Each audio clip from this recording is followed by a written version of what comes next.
Hey there. Tonight we're headed somewhere quiet.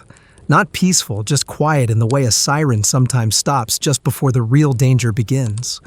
The kind of silence that hums in your bones and makes you wish for any sound at all, even a distant voice saying everything's okay.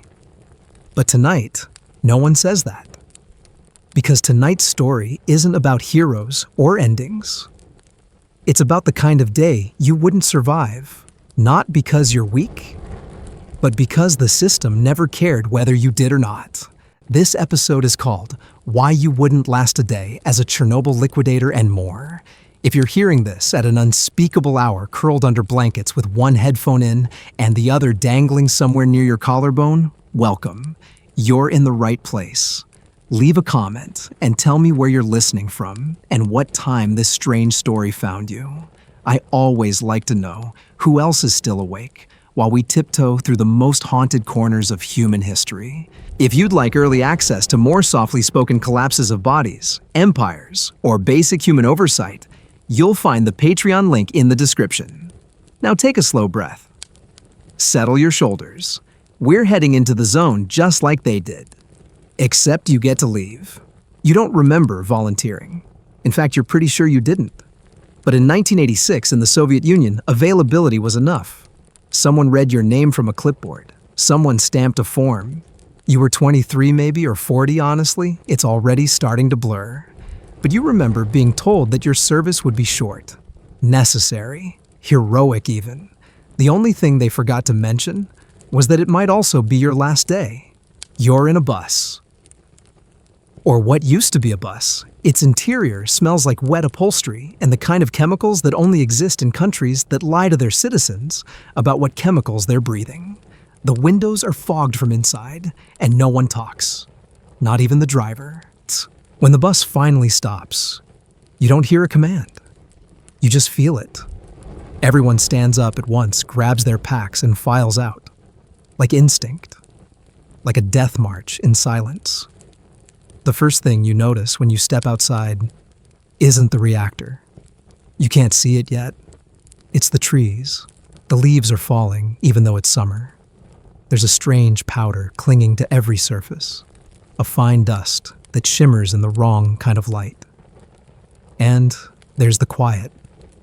The kind that doesn't just mean silence. It means absence. No birds, no wind, no dogs barking in the distance. Nothing alive, except for the men walking beside you, and some of them are already vomiting. You don't ask what happened. You were told it was a fire. That's all. A fire in Reactor 4. But you've seen fires. Fires don't bleach the sky. Fires don't kill every bird for miles, or make soldiers wear plastic shoe covers over their boots. Fires don't turn grown men's skin yellow in the span of a morning. But you've learned even now not to ask. Not in front of anyone who might report you. You walk quietly. You breathe shallow. You hope someone will eventually tell you where to go. They do eventually. You're handed a form. Temporary reassignment. Infrastructure recovery. You sign because not signing would mean asking a question, and you don't want to find out what happens to people who ask questions here. You're given a map that leads nowhere, a paper badge that won't protect you from anything, and a sandwich wrapped in wax paper. It's already warm and already smells wrong. At night, you lie on a cot that smells like it remembers its last owner. You stare at the canvas ceiling of the barracks tent and try to hold on to anything real, your hometown, your mother's soup, the last song you heard on the radio. But those thoughts are slippery. They don't stick. The only thing that does is the low hum outside, the kind that doesn't come from a machine, but from the land itself. You don't know yet, but you'll learn this place isn't just contaminated. It's humming with something older than fear, something closer to inevitability. In the morning, you wake up, and your tongue tastes like copper. Your boots are wet from the inside out. Your breath fogs unnaturally, even in the warmth. Someone tells you to eat. You do. Because that's what everyone else does. The porridge is pale and somehow gritty. It tastes like metal and regret. You keep eating anyway. They brief you again, if you can call it a briefing. Don't touch exposed metal. Don't drink from puddles. Wear gloves, even if they don't fit. You look at your hands and see that the gloves you've been issued are 2 sizes too big. The fingers flop. The seams are already unraveling. But they told you to wear them, so you do. They say the reactor is under control. But you hear a soldier mutter, "It's breathing." And you believe him. You haven't seen it yet, but you can feel it. Like heat from a bonfire you haven't approached. You don't need to see it to know it's there. When you're finally allowed to look, it's not what you expected. It doesn't look like a monster. It looks like a building. But it's wrong. Tilted. Broken open like a skull with a piece missing. The roof is gone. The walls are scorched. A metallic tang clings to the air. You're told you'll be working nearby, not inside. Not directly. Adjacent, they say. As if that matters. You take one step closer and feel the hair on your arms stand up. You're not superstitious, but something is wrong. The concrete is too hot. The dust feels alive. Your badge clicks faintly. You pretend not to hear it. A man next to you mumbles something about dosimeters. You ask if they gave him one. He laughs short bitter like he forgot how. "No," he says. "They told me to listen to my teeth." You don't understand yet, but you will. Later that day, you're assigned a task. Nothing heroic. Just moving gravel from one pile to another. You're not told why. You're not told what's in the gravel. You do it anyway. You shovel for 90 seconds. That's the rule. Then a whistle blows. Then the next man goes in. They call it rotational exposure, like it's fair, like it's math, like your body won't betray you for the sake of the spreadsheet. When you return to the barracks that night, your fingertips are red. The skin around your nails looks raw. You feel warm, but not like a fever, more like something inside you has been turned on without permission. You lie on the cot again. It still smells like its last owner. You wonder how long he lasted. You fall asleep to the sound of nothing. Not silence, just nothing. And even in your dreams, you feel watched. You don't smell it at first. It's not like smoke or gasoline or even burning metal. It's something subtler, stranger. A shimmer in the air like heat rising from pavement, except the pavement here hasn't been warm in days. Not in the way it should be. It's as if the world is exhaling something it wasn't built to breathe out, and you're the unlucky recipient of its secondhand poison. You breathe in, and there it is. The taste, metallic, acidic, like licking a corroded battery. You cough once quietly. No one else seems surprised. A few men around you are already spitting into handkerchiefs, checking for color. A soldier nearby wipes at his upper lip with a rag that comes away pink. He says nothing. You say nothing. That seems to be the rule here. If you don't name it, maybe it isn't happening. The air hangs strangely. It isn't fog, not exactly. More like light suspended in particles, a constant invisible curtain. Every surface shimmers faintly. It makes you blink harder than usual, like your eyes can't decide whether to trust what they're seeing. Your vision has edges now soft and flickering, like a film reel that wasn't spliced quite right. You think maybe it's just the sleep deprivation. You hope so. You move with the others through the zone toward the day's new assignment. They've roped off a section of ground with red tape and handwritten signs, most of them spelling out danger or do not enter, but in a way that feels more hopeful than effective. The signposts lean awkwardly. The dust has started to stick to them. You wonder if the signs will outlive the buildings. The gravel under your boots makes a sound you don't recognize. Crunchy, yes, but hollow. Like you're walking across broken shells instead of stone. Someone next to you mutters something about graphite.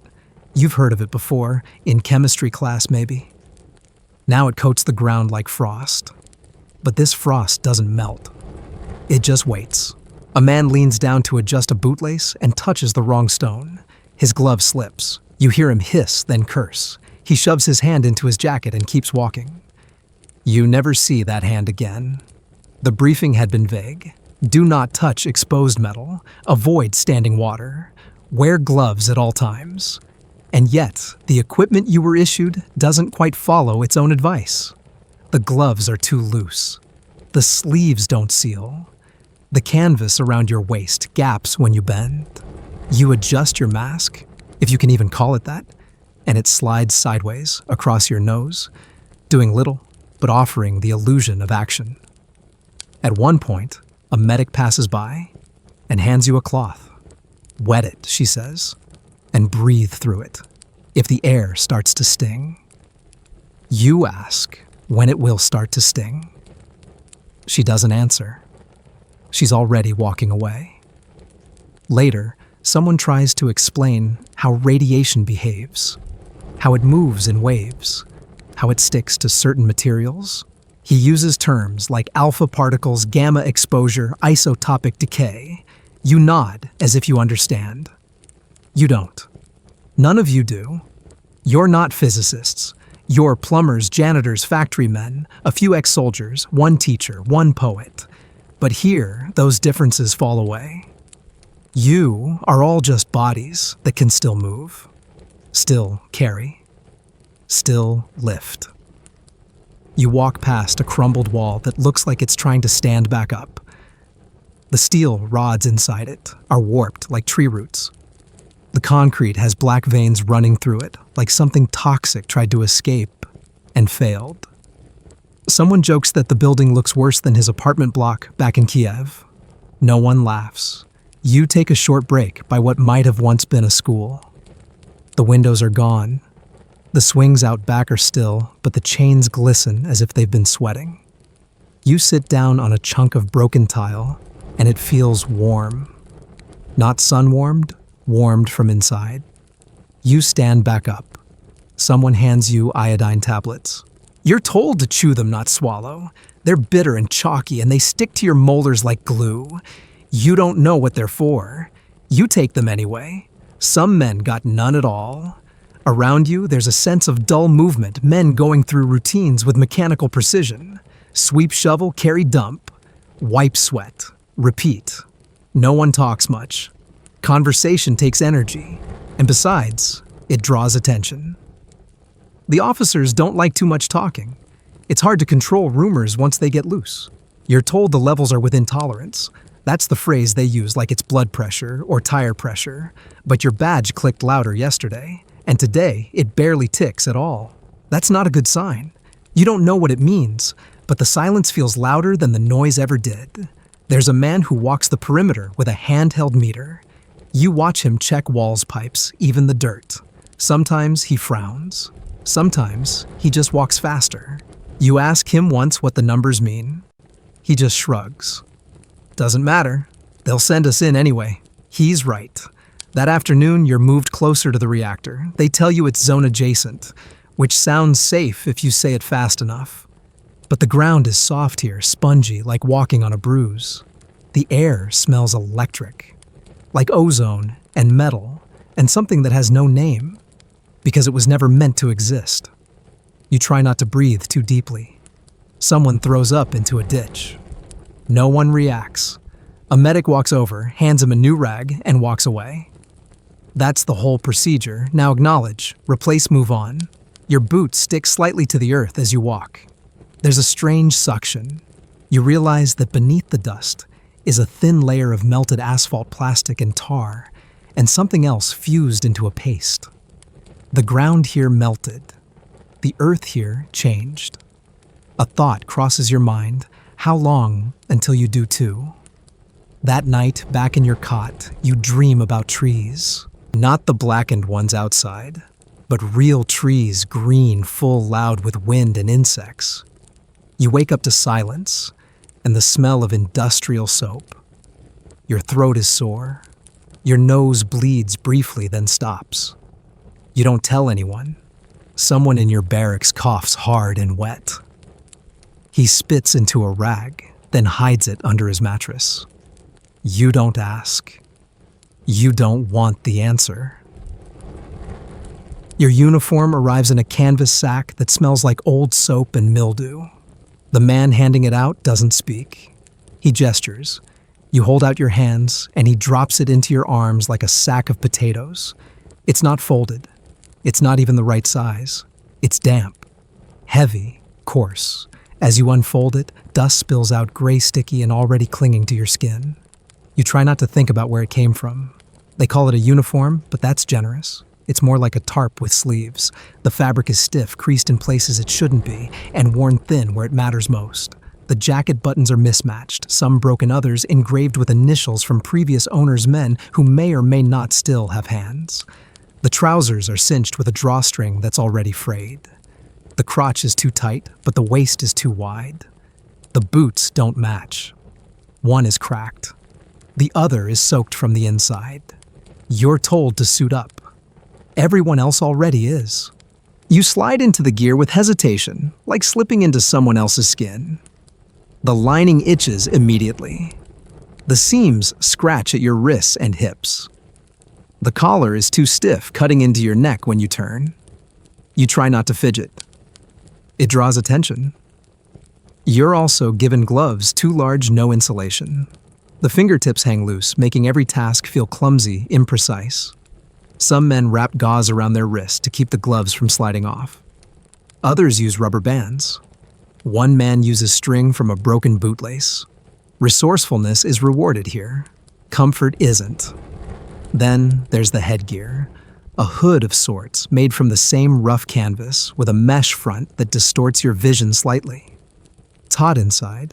It fogs when you breathe. But it's mandatory, not for your safety, more for appearances. Someone might be watching. Someone always is. Later that day, you receive a belt pouch. Inside is a folded gauze mask, a pack of iodine tablets, and a whistle. There's no explanation. You don't ask. You assume you'll know what the whistle is for when the time comes. You hope you never find out. By midday, your uniform is already soaked through, not from rain, but from you. Sweat builds in your boots, pooling between your toes. Your undershirt clings to you like a second skin made of salt and regret. Every movement causes friction. Your thighs burn.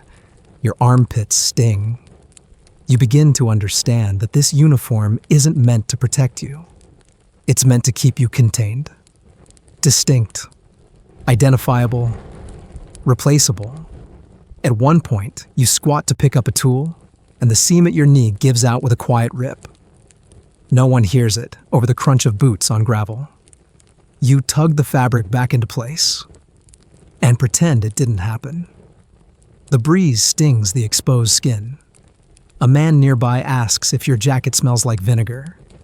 You sniff. It doesn't.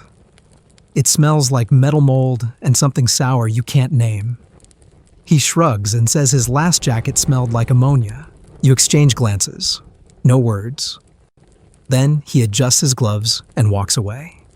The dust settles on everything. Your sleeves, your shoulders, your eyelids. You learn quickly not to wipe your face with your hand, just let it sit. Let it cling. It's easier that way. You've seen what happens when someone tries to rub it off.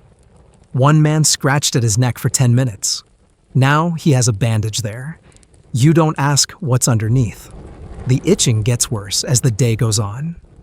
Beneath your waistband, a rash is forming red raw wet. It burns when you move. But moving is mandatory. Resting isn't an option. The officers pace like clock hands. They don't shout. They don't need to. Everyone already knows what to do and what happens if you don't. You're given your first lead apron that evening. It's heavier than it looks, solid, awkward, stiff.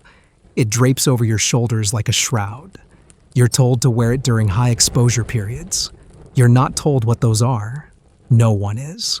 You watch as others struggle to put theirs on shoulders slumped under the weight. One man's apron slips off mid-task. He shrugs, then keeps digging. No one says a word. Historically, these so-called protective suits issued en masse to Chernobyl liquidators in 1986 offered almost no real protection from ionizing radiation. According to the IAEA and declassified Soviet records, most civilian responders were given basic cotton or canvas uniforms soaked in industrial disinfectant. The lead aprons were heavy and unwieldy, often used for theatrical effect or photo documentation, rather than actual safety. Their use was sporadic and sometimes based on availability, not exposure levels. In many cases, dosimeters were either missing, broken, or shared between multiple workers, rendering them meaningless. You discover this yourself not through a lecture, but through your body. The welts on your forearms grow redder each night. The skin between your fingers peels slightly. Your boots, soaked in yesterday's sweat, now stink of something sharp and synthetic. You try airing them out, but nothing dries in this place. Not really. One evening, while changing out of your uniform, you notice a stain on the inside of your collar, rust-colored ringed at the edges. You scratch it with a fingernail and feel it flake off. Beneath it, your skin is pink, tender. You press it lightly. It stings. There's a ritual forming now. At the end of each day, you return to your cot, remove each layer of gear slowly, carefully, as if peeling yourself out of a costume you didn't choose. You examine each patch of skin like a map. Red here, blister there, a strange numbness under your left shoulder blade. You don't mention it. The showers are communal, cold, and brief. The soap is harsh, almost gritty. It smells like lye and eats at your knuckles. You scrub quickly, mechanically, trying to wash away whatever the day left behind. But some of it won't come off. Not with water, not with anything. You dry off with a towel that isn't yours. It's been used. You can tell by the smell. You try to ignore it. You dress again. The cycle resets. That night, a man in the cot across from yours sits up suddenly and vomits into his boots. No one moves to help. Not out of cruelty, just habit. The medic arrives, hands him a fresh pair, and leaves with the soiled ones. The man lies back down. No one speaks. You stare at the ceiling. The canvas ripples faintly in the breeze from outside. You wonder if it's the wind or if the air itself is trembling. The next morning, you find a note pinned near the supply truck. It says, "Uniform exchanges on Friday." You check the date. It's Monday. You laugh. Quietly, bitterly. Your laugh sounds hollow like a cough that lost its voice. You grab your gear. It's still damp. The robots were supposed to be the solution. That's what they told everyone. Precision-engineered machines designed to go where humans couldn't, to do what hands couldn't survive. The plan was simple. Send in robots to remove debris from the reactor roof, clear the graphite scrape, the twisted metal, keep men out of the death zone, let machines take the brunt. In theory, it was a triumph of Soviet innovation. In practice, the robots died within minutes. You hear about the first one over dinner if you can call 2 slices of dark bread and a tin of something fish-adjacent dinner. A technician mutters across the table that the German-built robot malfunctioned immediately, wheeled itself in a slow circle, then toppled over like a drunk child. Another worker says the circuits fried the second they crossed a radiation hotspot. One unit shut down halfway through its route and began to smoke. It wasn't built for this, none of them were. Later, you see the wreckage with your own eyes. Twisted wheels, melted tracks, a metal claw clutching a pipe it never got the chance to move. The machines lie motionless now, baking in radioactive sunlight, forgotten like broken toys. And so the plan changed. If the machines couldn't do the job, the humans would. You. They don't call you by name anymore. You're a number now part of a rotation. You line up in silence with the others men from every corner of the Soviet Union. Kazakhstan, Belarus, Georgia. Some speak Ukrainian. Others barely speak at all.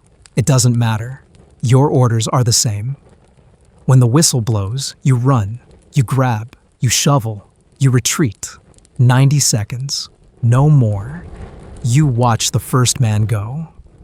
He hesitates at the edge of the exposed rooftop. An officer glares at him but doesn't speak. The man steps forward, shovel slung over his shoulder, and disappears behind a low concrete barrier. You hear metal scrape metal. A second later, the whistle blows again. He comes back around the bend, sweating, gasping, red face shaking.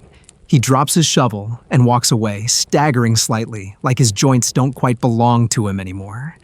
Then it's your turn. You step forward. You feel the heat before you see it. Not warm like sunlight, but deep internal heat like a fever beneath your skin. The rooftop stretches out in front of you, scattered with broken, piping, jagged chunks of graphite and twisted steel that gleams with a brightness that feels wrong, unnatural. You don't need a dosimeter to tell you this place is not safe. Your job is simple move debris from one pile to another. No questions. You grip the shovel, tightly set your jaw, and take the first step onto the open surface. It feels like stepping onto a different planet. The concrete under your boots hisses faintly like something breathing through gritted teeth. You walk, carefully aware of how exposed you are. There are no walls up here, no shelter, just open air and the invisible presence of something watching, something that hums through your bones. You scoop the first chunk of graphite. It's heavier than it looks. Brittle at the edges, but dense like it's soaked in gravity. You dump it into the designated bin turn and do it again. Each second stretches like chewing gum in the sun. You lose track of time almost instantly. The only anchor is the knowledge that somewhere someone is holding a stopwatch. Radiation doesn't wait for you to finish. Even at the limited exposure you're permitted, you've just absorbed more radiation than most people will in a year. And that's if your badge is even accurate. The rumors say some badges were calibrated wrong, on purpose made to underreport. You wonder if yours is one of them. Your eyes begin to sting. You blink rapidly, trying to clear your vision, but your tears feel thick. Slow. Too warm.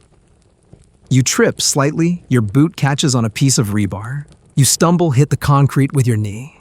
It's hot. Not just sun hot. Core hot.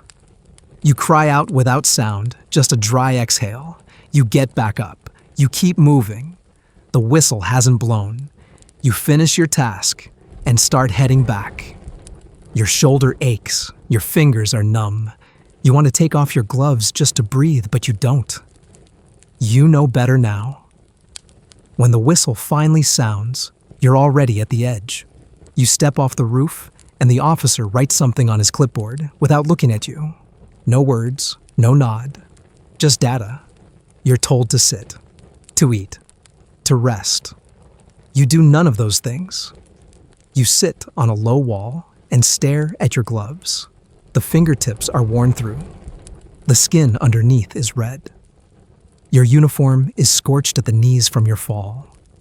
You feel microwaved from the inside out. This was your first pass. There will be more. In the days that follow, you see others come back from the roof, coughing, shaking pale. Some don't come back at all. You hear whispers that a few men simply walked off the edge. Deliberate or accidental, no one says. No one knows. You stop asking questions. The nickname Biorobot circulates among the men. It's half joke, half curse. You're not extinguishing anything. You're not containing anything. You're just delaying. Buying time with your body, with your marrow, with your lungs. By the second week, you stop feeling your fingers. Your boots no longer rub because your feet have blistered so completely that it's just skin on skin now. You rotate them each night to spread the damage evenly. You keep your shovel clean. That part becomes ritual, as if the condition of your tool can somehow control the chaos around you. You watch one man scrub his with iodine every evening. He doesn't speak, just mutters something about cleansing the weight. There's an engineer who sometimes sits with the newer recruits. He tells them stories about the robots, about how they were supposed to save lives, about how none of the prototypes lasted more than a few hours. He says the Soviets tried to hide the truth, at first called it mechanical error. Then, later admitted the truth quietly. They never had machines strong enough for this. The radiation was too intense, too wild. Not even metal could stand against it. That was a fact confirmed later by reports released by the Soviet Ministry of Medium Machine Building. The Jupiter robots, STR-1, and even West German equipment like the RX-250 all failed within minutes of exposure. Their electronics were not shielded adequately for the conditions atop Reactor 4. In one declassified post-disaster engineering summary, Soviet technicians described the machines as operationally blind. In the end, it was men unshielded, untrained, and expendable who had to finish the job. One evening, you overhear someone say, "At least the robots didn't know they were dying." You lie awake that night, wondering if that's the only real difference. You start noticing it around the third or fourth day. Maybe it's earlier, but denial is sticky. It buys you a little more time. You wake up with a nosebleed. You tilt your head back and pinch the bridge like you were taught in school. But this time, it doesn't stop after a minute or two. It slows, sure, but only because the blood's begun to clot in your throat. You spit quietly into a rag you hide under your cot. Then you tuck the rag away. You've learned not to show too much. Later that day, you vomit after breakfast. It's sudden, sharp, and leaves you winded. The officer passing by doesn't pause. He's seen worse. You wipe your mouth with your sleeve and keep walking. No one asks if you're okay. There's no need. Everyone already knows you're not. At the field medic's tent, you mention the nausea. She nods already, writing on her clipboard before you finish. "Likely fatigue," she says. "Take water. Try chewing the iodine more slowly." She hands you 2 white tablets and an aspirin. You don't argue. You thank her. Then you leave. Later, someone tells you about radiation sickness, but always in a whisper. It's not something anyone says aloud. It's too real, too final. The official reports call it acute stress response or chemical contamination. Something that sounds reversible, treatable, something that fits neatly inside a box and won't ruin anyone's lunch. But you're learning what it really feels like. The taste of metal that never leaves your tongue. The way your gums bleed when you brush, even gently. The strange ache behind your eyes that pulses whenever you bend over. Your knees feel weaker every day, like the ground itself is trying to pull you down into it. One man collapses during latrine duty. When the medic arrives, he insists he skip breakfast. Says it's just dizziness. She writes mild dehydration on her pad and gives him glucose in a paper cup. You help him to his feet. His hand trembles in yours. The rashes come next. At first, they just itch. Then they burn. You scratch at one under your arm until it bleeds. You try not to think about infection. You try not to think at all. At the water pump, a man coughs and spits something black into the dirt. He stares at it for a moment, then wipes his mouth and walks away. You don't speak. You don't want to know. The worst part is none of this is new. Historically, the symptoms you're experiencing match what first responders and liquidators endured during the earliest days of the Chernobyl cleanup effort. According to classified documents later released by the Soviet Ministry of Health and corroborated by the Chernobyl Forum and the World Health Organization, early signs of acute radiation syndrome ARS included nausea, vomiting, fatigue, and skin damage. These were often ignored or dismissed by medical staff under orders not to acknowledge the presence of ionizing radiation unless officially permitted. Records were altered. Diagnoses were softened. In one particularly damning memo hospital, administrators were advised to use terms like stress-related complications or chemical exposure fatigue instead of radiation poisoning. This allowed them to downplay the severity of the disaster while still admitting people into overrun wards. It also made documentation easier to sanitize. And you feel it. The weight of that lie. Every aspirin they hand you feels like a paper mask on a burning face. Every denial tightens something in your chest, not from fear, but from inevitability. You know what's happening. Your body knows. But no one will say it. The sleeping quarters begin to thin out. Men go home, or so the officers say. You notice that some of the beds are stripped completely. Others are left messy, as if someone got up to pee and never came back. No one discusses it. You start sleeping on your side, facing the wall, so you won't notice when your neighbor doesn't breathe. By the end of the week, you're waking up soaked in sweat, your skin stuck to the cot like damp paper. Your lips crack when you smile, which you rarely do anymore. Your stool is strange. You don't want to describe it. You start drinking less, hoping to slow whatever's moving through you. It doesn't help. At breakfast, the bread tastes moldy, though others say it's fine. You begin to suspect your sense of taste is fading. You chew slower, trying to prove yourself wrong. But nothing helps. Some men begin to talk about their blood. Too thin, one says, holding out a hand that won't stop shaking. Feels like it's disappearing. Another man jokes that he saw his fingernail fall off in his glove. No one laughs. A medic pulls you aside one evening and asks how you're sleeping. You tell her the truth. You wake up 4 or 5 times a night, drenched, confused, breathless. She nods, says that's common. She makes a note. Some men adjust better than others, she offers again. You ask if you're adjusting. She doesn't answer. Instead, she gives you a small vial iodine concentrate. You're supposed to place 2 drops on your tongue every 12 hours. It stains your teeth, burns your throat, and makes you gag. You do it anyway. In the background, someone always coughs. You notice that it's a different person each day, like a quiet passing of the baton.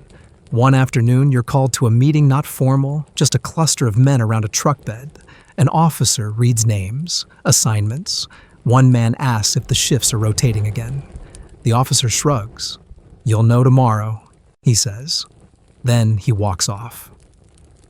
That night, the man who asked the question doesn't come back from his shift. The next morning, his name is still on the roster. You don't say anything. You've learned by now that paperwork is immortal. People aren't. You stop checking your badge. It clicks inconsistently, then not at all. Someone says the batteries are dead. Another says the badge was never real. You wonder what yours ever measured exposure or loyalty. That night, your gums start bleeding again. You spit into the sink and watch the red spiral down the drain like paint in water. You rinse, you floss gently, you brush again, nothing stops it. You wake up the next morning to a pounding in your skull. Not a headache, a pressure, like your brain is swelling inside its cage. You blink rapidly. The edges of your vision pulse. You stand too fast and stumble. You grip the cot frame and wait for the wave to pass. A man from your section approaches you, later says he's been having the feeling too. He doesn't explain what he means. He doesn't need to. You both know. At lunch, someone says they saw a cat wandering near the exclusion perimeter, healthy, tail high, joking that maybe cats are immune. Someone else mentions a rumor that animals don't feel radiation the same way humans do. A third voice cuts in. Or maybe they just die later. You go quiet after that. Even the jokes start to dry up. By the end of the week, you've stopped shaving. Your skin is too sensitive. You don't like looking at your reflection anyway. You're thinner than you were. Your face is sunken. Your eyes are bloodshot, rimmed in shadows. Your fingernails are pale and ridged. You're not dying exactly, but you're not really alive either. You overhear 2 officers talking near the medic tent. One says they'll start rotating new workers in from Volin. The other says nothing, just smokes in silence. You wonder where they'll put the old workers. Then you realize you already know. Somewhere else, out of sight, under the rug. They'll file it under fatigue or malnutrition. If anyone asks, they'll say you went home. They might even mean it. A mainstream historical fact, quiet but telling, is that even at the height of the crisis, the Soviet Union officially reported fewer than 50 direct deaths due to the disaster. This number has been widely discredited by global experts. The World Health Organization, UNHCR, and Greenpeace have all estimated higher tolls ranging from 4,000 to over 90,000 long-term deaths, depending on the projection model used. But the discrepancy was no accident. Soviet medical records were altered.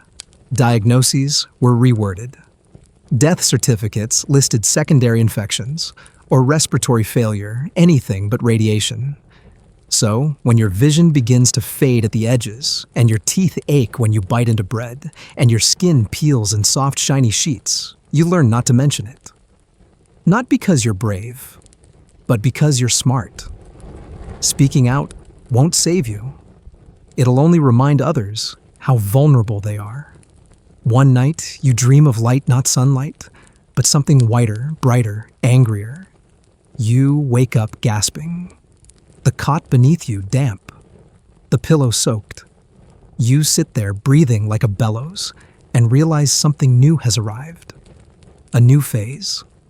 A new symptom. You just don't know what it is yet. You meet her at the medic station, if you can call it that. It's a canvas tent with 2 stretchers, a desk, and a cabinet that never seems to be locked. She sits behind a folding table littered with papers, iodine bottles, and gauze rolls, scribbling notes with a mechanical pencil that never seems to run out. No name badge, no uniform, just 2 pairs of gloves that she never takes off. She looks at you like she's already seen you die. You don't know her name. Most don't. They call her the one who doesn't blink. She wears her hood low and her sleeves rolled high. Her eyes are always red. She says it's the dust. You're not sure. She keeps a bottle of iodine in her breast pocket like a priest with holy water. She doesn't flinch when someone vomits blood or peels a glove off to reveal fingers blistered into claws. She just nods, makes a note, wraps the wound, and moves on. When your turn comes, you sit across from her. She doesn't look up, just reaches for your wrist, feels your pulse through the gloves. It takes her 6 seconds. Then she slides a form in front of you. It has your name, your unit number, the date. She circles something near the bottom and hands you a small packet of gauze and a bandage roll. No explanation, no diagnosis. You get up and leave. You start seeing her everywhere after that. At the edge of the roof rotation line, near the food truck, at the mess hall, always watching, always writing. She moves like she's counting something invisible. One night, you watch her sit with a dying man in the back of a cargo truck. He's barely breathing. His skin is yellow and tight, stretched like old wax paper. She doesn't speak. Just holds his hand, presses a stethoscope to his chest, and keeps writing as he fades. When he stops moving, she reaches down, closes his eyes, and folds the sheet over his face. Then she writes something else. You never see where the page goes. She never seems surprised. You start thinking of her as the ledger, the last set of eyes before a man becomes paperwork. She never sheds a tear, never raises her voice. You wonder if she was always like this, or if she just ran out of grief before you arrived. The next time you're called in, it's for the burn on your hip. The waistband of your trousers has been chafing for days. When she pulls back the fabric, the skin is raw, angry, oozing. She doesn't react, just cleans it with a soaked cloth, then dabs it with something that makes your spine curl. You don't cry out. That's the rule here. Crying out is contagious. Change positions when you sleep, she says. Her voice is low even. No trace of sympathy. Rotate your waistband. Try not to scratch. You nod. She tapes the gauze in place. Next, she says, before you've even stood up. One man asks her why she wears 2 pairs of gloves. She says, 1 to protect you, 1 to protect me. Then she walks away. Later, you find her outside the mess tent, sterilizing forceps over an open flame. She nods at you, doesn't speak. You sit beside her anyway. There's something steadying about her presence. She's seen what's coming and stayed anyway. In a place full of hollow reassurances, she never lies. That's why the men trust her. Historically, women like her existed, dozens of them. Nurses, medics, first responders, many of them conscripted alongside male liquidators, though they rarely appear in official tallies. According to declassified Soviet records and interviews with survivors, medical workers in the exclusion zone faced immense personal risk. Many wore makeshift protective gear layers of cotton surgical masks, leather gloves, none of which were rated for radiation exposure. They worked in shifts up to 12 hours long, often tending to patients who were visibly deteriorating. Records from Moscow's hospital number 6, where many liquidators were eventually transferred, described nurses whose hands blistered beneath their gloves and whose eyes burned from exposure. Still, they kept working. You think about that often now. The way she moves, the precision, the silence. You start mimicking her rhythms. When your hands shake, you clasp them behind your back. When your knees ache, you stretch without drawing attention. When your skin breaks, you clean it without complaint. You don't want to give her more paperwork. Men around you begin to rely on her without realizing it. One leaves his gloves by her tent each night so she can disinfect them. Another brings her a tin of fish he traded for iodine. Someone makes her tea. No one asks for thanks. She wouldn't give it anyway. You see her at the burning pits where contaminated gear is dumped into trenches and set alight. The air there is thick, greasy, unnatural. She walks through it like it's rain. Her coat flaps, gently coated in dust that seems to fear her. One evening, a man from your unit starts coughing blood. You carry him to her tent. She doesn't flinch, just lays him down, checks his pulse, then gives him a cup of water and a cloth to hold against his mouth. He clutches your hand while she works. You feel the strength leaving him. She leans close and whispers something you don't catch. Then she closes the curtain. He dies that night. In the morning, his bed is empty. His name is not called at roll. His gear is gone. You ask no questions. You pass her later by the field latrines.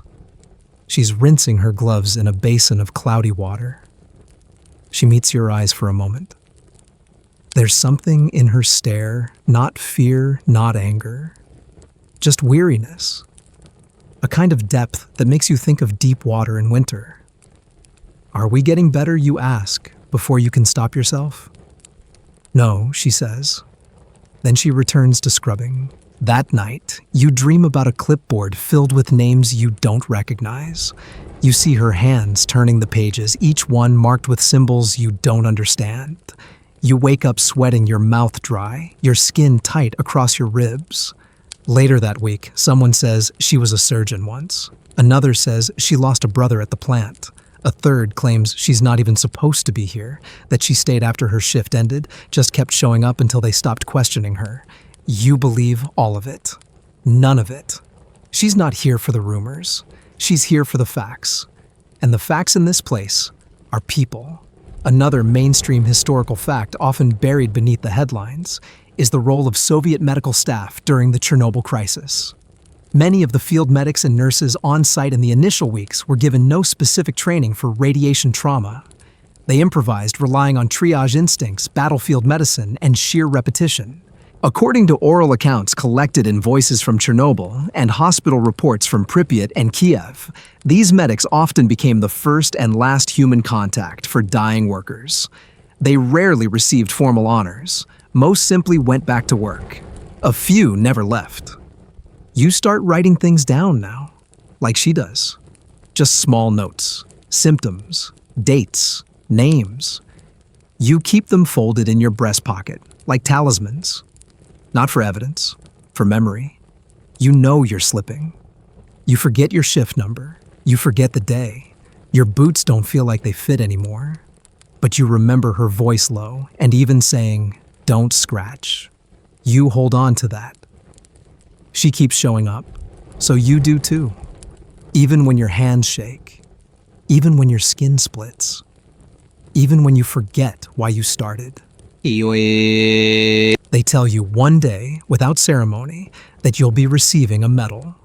It comes up like a joke, at first passed from one cracked-lipped worker to another, like a bitter laugh. You'll get a pin for this, someone says, while taping gauze to his peeling ankle. Hope it's shaped like a spine since mine's falling apart. Another replies I'd prefer a coffin-shaped one. Save them the trouble. But they're serious. A few days later, a man from the regional party office arrives. You know, because he's the only one wearing a tie. His shoes are polished. His hands are soft. He doesn't look anyone in the eye as he steps out of the truck. The air seems to part around him. He sets up a small table near the mess tent and lays out a line of velvet boxes. They gleam in the gray light arranged like chocolates for a wake. You stand in line with the others still wearing your soiled boots and stiff uniform. The man reads from a paper you're pretty sure was written by someone else. It says words like duty service sacrifice. He pronounces heroism like it's something on sale. One by one, you're called up. He opens a box, pulls out a small shiny badge, sometimes shaped like a drop of blood, sometimes a reactor silhouette, sometimes a laurel wreath.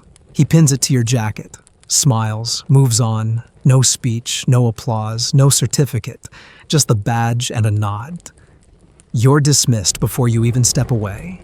You look down at the medal. It feels heavier than it should. Not because of its weight, but because of everything it doesn't say. It doesn't mention the way your fingers tremble in the morning, or the nights you wake up gasping, unsure of where or who you are. It doesn't mention the white film forming on your gums, or how your tongue aches at the root. It doesn't mention the black spot you found on your thigh last night, small, but growing. The metal is cold. You tuck it into your pocket. Some men pin theirs to their uniforms immediately. Others leave them in the mess tent next to their empty trays. One man throws his into the burn pit without a word. Another tries to trade his for a pack of cigarettes. No one accepts. You carry yours back to the barracks and place it on the crate beside your cot. It stares at you while you undress, while you peel off each damp layer and examine your body like a rusted machine. There are welts along your ribs now. Your toenails have turned gray. You don't remember the last time you didn't bleed from something. And yet, you get up every day, because what else is there? You sweep, you carry, you dig, you move, you make jokes that don't land, you hum a song that no one recognizes. You show up. Because disappearing is worse. In the mess hall, you start coughing during lunch, a sharp, dry bark that echoes against the tin walls. Someone glances at your cup. Then they glance at you. Their gaze lingers just long enough to make you understand. You cough into your sleeve, or you push your plate away. You don't finish your bread. Later, you find yourself coughing less around others, not because it's gotten better, but because you've learned it makes them uncomfortable, and that's enough. One night, a man asks to borrow your towel. You hesitate, not because you mind, but because you've started thinking of everything you touch as something you might infect. You give it to him anyway. He nods, says nothing. You both understand. You stop drinking from shared bottles. You use your sleeve to open doors. You begin to carry iodine tablets in your sock, not for safety, for ritual. Something to do when your hands forget how to rest. You find yourself walking to the field latrine one night and forgetting why you went. You stand there, boots in the mud, staring at the empty sky. You try to remember your mother's voice. It doesn't come. You try to remember what month it is, what year, what day. Nothing. But you remember the whistle, the way it sounds when someone's 90 seconds are up. That sound stays. Historically, Soviet authorities distributed numerous medals and badges to Chernobyl liquidators, often with great public ceremony, but little actual benefit. The most common was the liquidator of the Chernobyl accident medal, which came in various designs depending on one's department or rank. While symbolically important, these medals rarely translated into meaningful support. Most liquidators did not receive adequate healthcare pensions or recognition during their lifetimes. Many struggled with denied medical claims, inconsistent documentation, and bureaucratic silence. In some cases, medals were issued not just as rewards, but as substitutes for actual aid. You hear about this from a man who worked at Reactor 2 before the explosion. He says his cousin received 3 medals before his death, and still died in a hospital hallway, waiting for antibiotics. The man laughs when he tells it. Not because it's funny, but because it's the only way to survive the telling. You don't laugh. You just nod. You wonder where your medal will end up. In a drawer, a landfill. Someone's pocket long after your name has faded from memory. Sometimes you think about mailing it home, but you don't know what you'd write in the envelope. There are no words for what this is. A few days later, you're called to a small building near the perimeter, one of the only places with working electricity. They tell you it's a checkup part of the protocol. You wait in a room with flickering fluorescent lights and the smell of bleach and meat gone sour. Other men are there too, slouched, silent. One is humming to himself a tuneless warble that frays at the edges. A nurse walks in. She's young, pale. Her eyes look like they haven't slept in weeks. She motions for you to follow. Inside, the examination room is colder than outside. She checks your pulse, your temperature, your reflexes. She asks questions in a voice that never rises above a whisper. You answer as best you can. When she pulls back your sleeve and sees the state of your skin, she doesn't flinch. She just makes a note. You ask her if it's serious. Some men recover, she says. And the others? She doesn't answer. You're weighed, measured, scanned. The Domdera machine meant to assess radiation load clicks once then dies. The nurse sighs and pulls a replacement from the hall. It takes 5 minutes to calibrate. You sit in silence. Your hands shake. The results are inconclusive. You're told you're still within range. Mostly normal, they say, though no one defines what that means. You return to your barracks with a copy of your chart and a new bruise on your arm from the blood draw.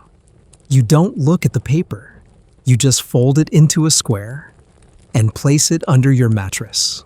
That night, someone hands you a cigarette. You haven't smoked in years.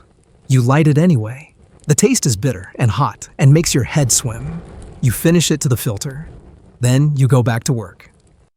Because that's what you do. You show up. You endure. You receive a medal, and you pretend it matters. You try not to fall apart in public. And when you do it quietly, like everyone else. There's a man from your unit, Eerie maybe, or something close to it, who used to hum during meals. Not loud, just enough to notice. A little tune from a Soviet cartoon, one you couldn't name but recognized from childhood. You don't hear him humming anymore. You haven't seen him in days, actually. You mention it in passing, offhandedly, to the man in the cot across from you. He doesn't look up from his soup. Yuri went home, he says. You know what that means now. Went home is code. It might mean he collapsed during a shift and never got back up. It might mean he was transferred to the mobile hospital. It might mean he died in the barracks while you were asleep and was carted out before dawn. But it rarely means home, and you never see them again. The disappearing starts slowly. A few beds unclaimed at roll call, a jacket left hanging on a nail, a dent in the earth where someone used to sit. Then it happens more often. A name isn't called. A tool is left behind. The uniform pile doesn't get smaller. And no one talks about it. It's safer that way. You begin to wonder how many of the men around you are already gone in some way, just not officially. There's a sort of soft unraveling that happens first, the energy, then the appetite, then the jokes, then the voice. Men you used to hear laughing go quiet. Men who used to argue about card games stop playing. You see it in their posture, a slump, a shuffle, a silence. Not quitting, just fading. One night, you notice a clipboard left unattended near the command post. On it is a list of names. Some are crossed out, some are circled. You scan quickly, not wanting to be caught. Your name isn't there. Yet. The next morning, the officer in charge of daily assignments doesn't look at you directly. He just nods and calls someone else. You don't know if that's good or bad. You report for duty anyway. Later that day, you overhear a medic say that dosimeter readings are being recalibrated. You don't know what that means, but it doesn't sound like science. It sounds like paperwork. Historically, this quiet erasure wasn't uncommon. Soviet documentation practices surrounding the Chernobyl disaster were chaotic, inconsistent, and often deliberately obfuscated. According to declassified reports and third-party investigations, many liquidators who became ill were misclassified, reassigned without explanation, or discharged without proper medical records. As outlined by the World Health Organization and corroborated by survivor testimony in Chernobyl Prayer, thousands of exposures were underreported or entirely erased. Some workers were declared fit for duty up to the day of their death. You realize you've never seen your own file. You've filled out forms, intake papers, rotation slips, medical logs, but you've never been shown a chart with your name on it. If such a chart exists, it's somewhere else. A dusty drawer in a regional office. A folder that might as well belong to a stranger. You imagine it, a sheet that lists your vitals, your exposure estimate, your medical notes, none of which mention the real story. Not the dreams you're having. Not the hair you pulled from your comb this morning, thick as rope. Not the strange taste of iron that's returned to the back of your throat. You stop hoping for accuracy. You stop expecting the truth. One evening, you see a man sitting at the edge of the burn trench. He's staring into the fire like he's watching TV. You sit beside him, careful not to speak. After a long while, he says, "They changed my dose count twice. First, it was 170, then 60, then 140 again. Guess they're trying to pick a favorite." You nod. Then he says, "I stopped counting when my fingernails fell off." He doesn't say anything else. You stay there until the fire dies down. The next morning, he's gone. You don't ask. There are rumors now about men who were transferred out, but never officially released. About hospital wards where names don't match faces. About bodies buried in sealed graves without identification. You hear whispers about soldiers whose charts say chemically exposed even though their skin sloughed off in sheets. One man swears he saw a file that listed a death as trauma-induced anemia. Another claims his own dosimeter was swapped with a clean one before he was discharged. You start writing your name inside your boots. Not for anyone else. Just to remind yourself you existed. In the mess tent, a new worker joins your table. He doesn't speak the language well. He's from somewhere farther east. You try to smile at him. He nods carefully, like he's afraid of moving wrong. You know that fear. You remember what it felt like to be new. You offer him part of your bread. He accepts. You don't talk after that. But the next day, he saves you a seat. Small things. Anchor points. That night, you hear that someone went missing during a shift. They say he wandered into a prohibited zone past the perimeter markers. His dosimeter went off like a car alarm, then nothing. They searched, of course, for 3 hours. Found nothing but his glove. The next day, his name is still on the roster. No one crosses it off. Another man faints during gear inspection. His supervisor calls it dehydration. The medic says acute fatigue. You watch as he's helped into a truck and driven away. You ask where he's going. The officer says medical reassessment. You don't see him again. Later that week, your own reassessment comes. A nurse checks your pupils. You have to read numbers from a chart. Your hands are shaking. You can't hold the paper still. She frowns, makes a note, then says, "You're still fit. Just tired." You nod. You say thank you. You leave. On your way out, you pass a man sitting in the hallway staring at his own hands. They're wrapped in gauze. You hear him whisper, "They said I was stable." He doesn't sound convinced. You know what's happening. You're part of the math now. The numbers on a wall, the chart on a clipboard, a unit member in a logbook that no one double-checks. You're learning how easy it is to disappear.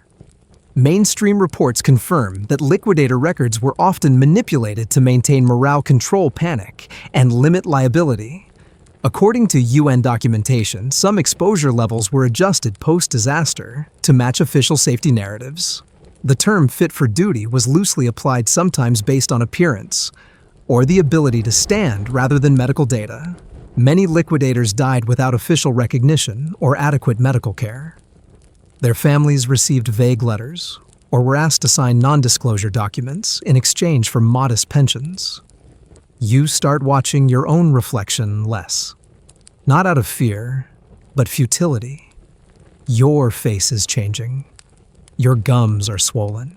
Your joints ache in the morning. You walk slower. Think slower. Sleep less. Cough more. But your badge still works. Your file still says you're active. And your name hasn't been crossed out. Yet. That night, you lie in your cot and trace the outline of the metal still in your pocket. You wonder if it's supposed to mean something. You wonder if someone somewhere thinks you earned it. You try to remember Yuri's tune. It doesn't come. You fall asleep anyway.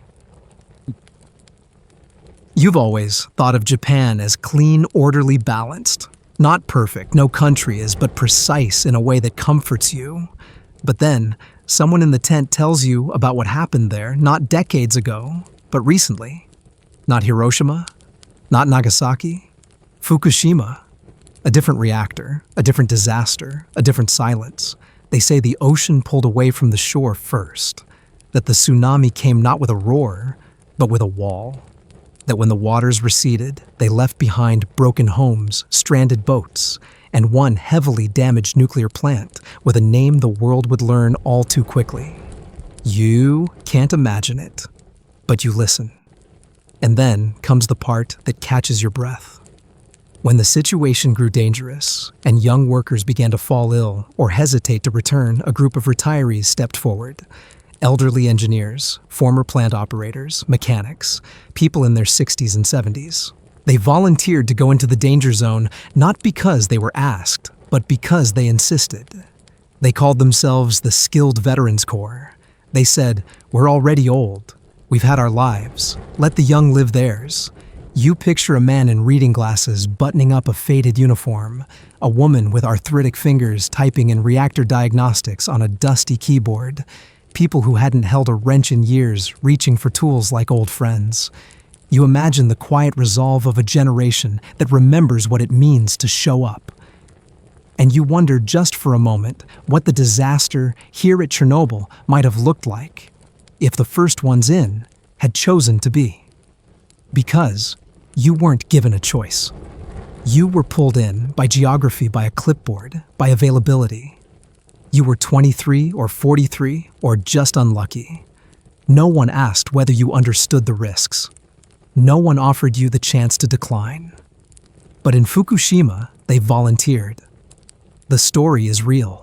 After the 2011 earthquake and tsunami in Japan caused a level 7 nuclear accident at the Fukushima Daiichi nuclear power plant, a group of over 200 Japanese pensioners, mostly retired engineers and technicians, formed the Skilled Veterans Corps for Fukushima. Their mission was to work in radiation-exposed areas to spare younger workers from long-term health consequences. They believed that any damage to their DNA would be less consequential given their age. They weren't heroes in the cinematic sense. They didn't want medals. They just saw a gap and filled it with their bodies, their time, their wisdom. You think about that long after the story's been told. You picture the difference between a man forced into danger and a man walking toward it because he believes it's his responsibility. You wonder which one you were. In the mess tent, someone brings up the story again, adds a detail. Says one of the volunteers was a woman who used to clean the hallways of a reactor in Ibaraki Prefecture. She wasn't an engineer. She didn't understand reactors. But she understood duty. She said, "My life is long enough already. Let me do something with the rest." You chew your bread slowly. You taste salt, and not just from the crust. You look around at the other men, silent, sunken, waiting for their next assignment. You wonder how many of them would have come here if they'd been asked. Not told, not drafted, asked. Would they have raised their hands? Would you? Some of the younger workers shake their heads when they hear the story. They think it's foolish, pointless. Why go in? If you don't have to, one asks. Let the government handle it. Let machines handle it. Let someone else take the fall. But that's the thing. The people who say, let someone else never expect that someone to be them. You think about the veterans again. The way they probably stood in neat lines. The way they probably wore white gloves and bowed before walking through the gate. You imagine them humming quietly as they swept, as they monitored gauges, as they carried equipment up long, hot stairwells. You imagine their calm, not because they weren't afraid, but because they had already made peace with what might happen. You envy them in a strange way. Here in Chernobyl, there is no such peace.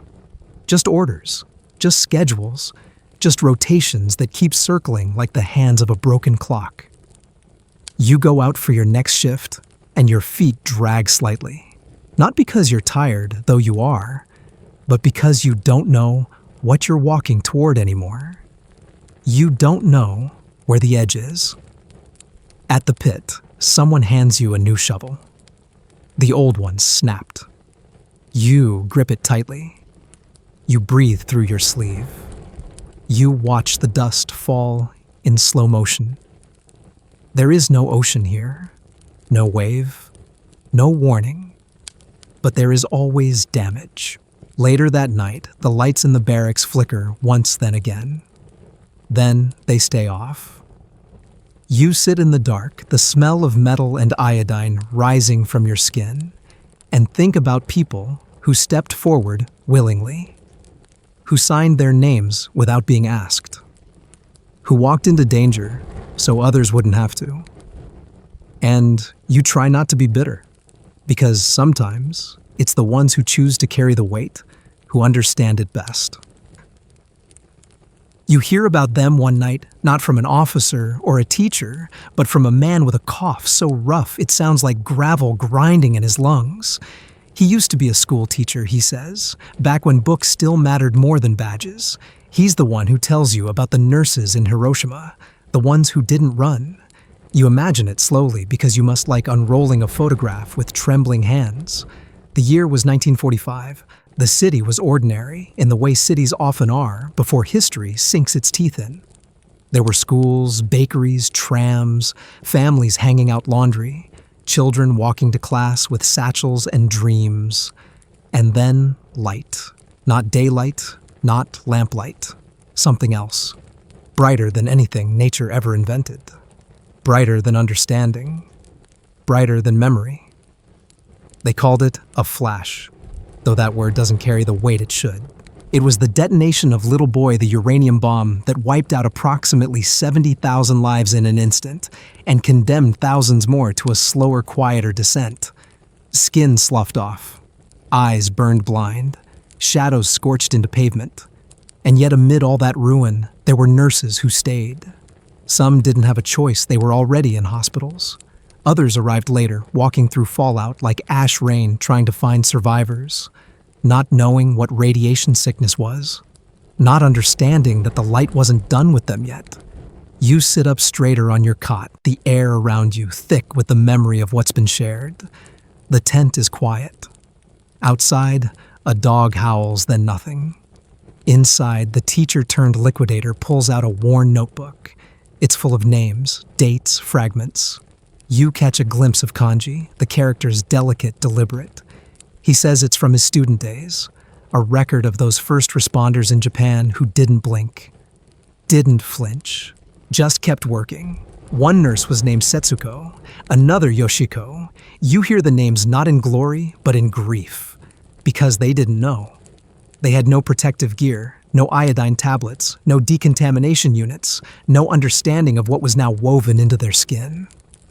They treated burn victims with ointments and gauze. They washed away blood with water from wells that had already been poisoned. They held the hands of children who would die within days, their tiny hearts stuttering under the weight of invisible particles. And still they stayed. The teacher tells you that many of those nurses died within a year, some even sooner. Their skin turned waxy. Their hair fell out in clumps. One wrote letters to her family until her fingers refused to move. Another reportedly collapsed mid-procedure, scalpel still in hand. A mainstream historical fact supports this. In the immediate aftermath of the Hiroshima bombing on August 6, 1945, medical personnel, especially nurses and junior doctors, were among the first to render aid despite catastrophic conditions. Many of them were unaware of the nature of radiation exposure, and their symptoms were misdiagnosed as standard trauma responses. The true cause, acute radiation sickness, would only be fully understood months later. A 1946 report from the U.S. Strategic Bombing Survey noted the extraordinary bravery of native medical workers who continued to operate amid extreme damage chaos and personal deterioration. You shift on your mattress. Suddenly, it feels too thin. Here in Chernobyl, you have a Geiger counter at least some of the time. You have water purification tablets. You have gloves 2 sizes too large, but still. You have terminology like sieverts and REM. You have protocols, and you have hindsight. They had none of that. Yoshiko Ochi, one of the Hiroshima nurses later interviewed in a rare 1980s documentary, described the confusion of the first hours after the bomb. "We did not know what had happened," she said. "We thought the Americans had bombed the munitions factories. But then, people started showing up with burns we had never seen before. Some looked like their skin had been melted off entirely. Some were blind, but still walking." She continued treating patients until her own blood counts fell, until she could no longer eat, until her bones hurt when touched. You remember your own first symptoms, the rawness in your throat, the strange taste in your mouth, the tingling in your fingertips that wouldn't go away even after you scrubbed and scrubbed. You thought it was nerves, dehydration, maybe anxiety. But no, it was the same thing that had crept through Hiroshima, a fire without flames, a weapon with no perimeter. The conversation in the tent continues quiet and reverent. Someone adds that one of the nurses helped deliver babies in the ruins of a collapsed clinic, that another reused dressings for lack of supplies. You close your eyes and try to picture their hands burned, shaking stubborn, moving from one patient to another, holding lives together like stitches that would inevitably give way. And then, like a stone skipping across history, your thoughts return to here, to now. You think of the medic who gave you aspirin for radiation burns. You think of the nurse who said you were within normal parameters while your hair gathered in the sink like autumn leaves. You think of how often you've been told not to worry, that the symptoms are stress-related, that the data is inconclusive, that you're imagining things. But history disagrees. History says, look again.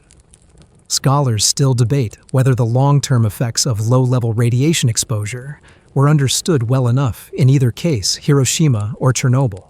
Some argue the Soviets should have known better, that the warnings from Japan had already been published in journals, had already made their way into whispered conversations among international scientists. Others say that the Cold War silenced too much, that pride and secrecy were stronger than memory. And so here you are, coughing into your sleeve, wondering if your lungs look the way theirs did. Later that night, you visit the infirmary. Not for yourself, though you probably should, but to see the new arrivals. One man can't stop shaking. Another is curled into a ball, murmuring something about fireflies. You ask the nurse on duty how she's holding up. She shrugs, says she's fine, says it's just dust. But her eyes are red. Her hands don't stop moving. You think of Setsuko, of Yoshiko, of the way they probably looked at the sunrise each morning and wondered whether it was their last. Not dramatically, not as martyrs, just realistically, because once you've walked through fallout, you learn that the sun can rise in silence. And silence, as you've come to understand, is often the loudest part. Back in your cot, you tuck your hands under your arms to keep them from trembling. You whisper a name, one you've never said aloud before, and wonder if anyone ever whispered yours. Maybe somewhere in Japan, there's a plaque, a hallway, a faded document, a student who read about the women in white and didn't forget. You hope one day someone reads about you two. Not the myth, not the medals, just the truth. That you were here, that you stayed, that you tried. It's quiet at first. You'd almost believe it's just another sunny morning on the atoll. The children run outside barefoot, chasing what looks like snow drifting from the sky, soft white flakes that swirl and settle on rooftops, palm fronds, and outstretched hands. You watch a girl no older than 7 catch one on her tongue and giggle. No one screams. No one knows yet. To the people of Rongelap, of Uterik, of Eilingenai, this strange sudden snowfall is a curiosity, a gift, something beautiful. You don't know you're watching the fallout begin. They'll call it Bravo later, but you never hear the blast. The Castle Bravo thermonuclear test takes place 100 miles away on Bikini Atoll, too far for the shockwave to rattle your ears, but not too far for what follows. A miscalculation, the scientists will later say. The yield was larger than predicted. A 15-megaton explosion instead of the expected 6. Entire islands are vaporized. Coral turned to gas. The sky opens. And the wind, always underestimated, carries the wrong thing in the wrong direction. The ash that lands in your village is not ash at all. It is pulverized coral and radioactive debris. Cesium, iodine, strontium chemicals with names you don't know yet, but that will live inside you for decades. It clings to your hair, to your shirt, to the water you draw from the well. The air smells sweet at first, like singed coconuts. Then it sharpens like burnt rubber and rust. The dogs start coughing before the people do. You're not a scientist. You don't own a Geiger counter. You don't know about rads or isotopes, but your skin starts itching by midday. Blisters form before sundown. Children who caught the snow on their tongues are vomiting by nightfall. Their hair comes out in soft, bald tufts like seaweed. Their parents rub coconut oil on the burns, unsure what else to do. No one had warned you. The U.S. had evacuated other nearby islands before the test, but not yours. No danger, they had said. Or perhaps they hadn't said anything at all. The cloud moved faster than the memo. You will learn that fallout doesn't need permission. It doesn't check borders. It simply arrives. Over 239 islanders will be directly exposed to high doses of radiation that day. That's the number in the declassified reports. Others say the real number was higher. There are still villages where the official count was never taken. Historians still argue whether the delay in response was due to negligence or something darker, a willingness to use you as data. You see less than 48 hours later, men in white suits arrive. Not with aid, with clipboards, with cameras. They take your pulse, your blood, your children's stool samples. They count lesions and record temperatures. They set up tents for temporary observation, but the evacuation doesn't come until it's too late. In the meantime, the fallout continues to fall like snow. They feed you MRE's meals ready to eat. They hand out iodine pills, but no one can tell you what's in your bones now. Your grandmother develops strange tumors under her arms. Your uncle's skin sloughs off in sheets. A baby born 9 months later has no eyes. You don't know what to blame, God the wind, or the white-clad scientists who never meet your gaze. Years pass. The US government acknowledges the exposure, but frames it as a mistake. Compensation is offered, but only after lawsuits. The islands remain uninhabitable. The coconut crabs are radioactive. Your ancestors' graves are underwater. Some of your neighbors try to return, believing that the land can forget what happened. But when they do, the fish they eat glows under blacklight. In school books, Castle Bravo is a footnote in the nuclear arms race, a technological milestone, but no one mentions that it made the sky snow poison. No one talks about how children played in it, laughed in it. You remember their names, their teeth, the way their gums turned white before the ulcers appeared. One quirky story floats around half folktale, half tragedy. A boy named Jaren, about 10 years old, built a castle out of the fallout ash before anyone knew it was dangerous. Used a coconut shell for a turret. Said he was a snow king. The next morning, his skin had blistered so badly, he couldn't hold a spoon. You wonder if his castle is still there, buried under vines and sand and secrets. Scientists returned decades later, measuring gamma readings and soil contamination. The instruments beeped nonstop. They took samples muttered in English and left. The trees still grow, but the fruit is bitter.